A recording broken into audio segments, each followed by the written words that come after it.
I got diagnosed with interstitial cystitis after I had a cystoscopy, but they didn't find anything on the cystoscopy. So basically, that is a procedure where they are looking at your bladder wall with a camera. You can be awake and it can be done in office.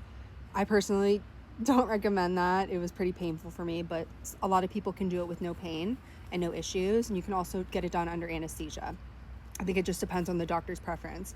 For me, my bladder wall looked completely healthy, but I see as a diagnosis of exclusion. So doctors couldn't figure out why I was having bladder pain, why I was having to pee all the time, frequency, urgency, pressure, feeling like my bladder was going to explode. So kind of hands up in the air, like it's interstitial cystitis.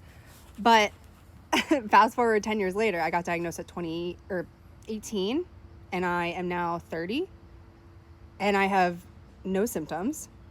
My symptoms were caused by a dysregulated nervous system. So I was stuck in a chronic state of stress or fight or flight, and that was causing me to hold all my tension in my pelvic floor, which contributed to a tight pelvic floor or bladder pain and all the bladder symptoms I was experiencing, in addition to IBS symptoms. So I also had gut health issues, which is just like the greatest combination you could ever ask for. Long story short, it was a very long journey. I spent so many hours going to doctors, so much money on different treatments, supplements, you name it, I tried it. And ultimately, I was the one that got myself relief.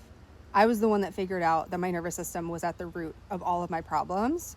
And it was me that ended up pushing for physical therapy again and kind of taking all of this into my own hands. It was really empowering, kind of annoying, but empowering. So I would encourage you, if you got that IC diagnosis, there's a reason for your symptoms. You just have to find that.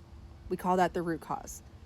The number one root cause in my clients is a dysregulated nervous system, exactly what I went through.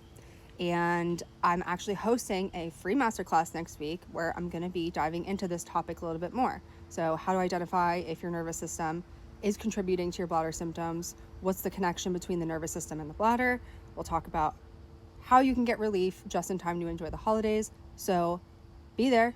It's free. You can register at the link on my page.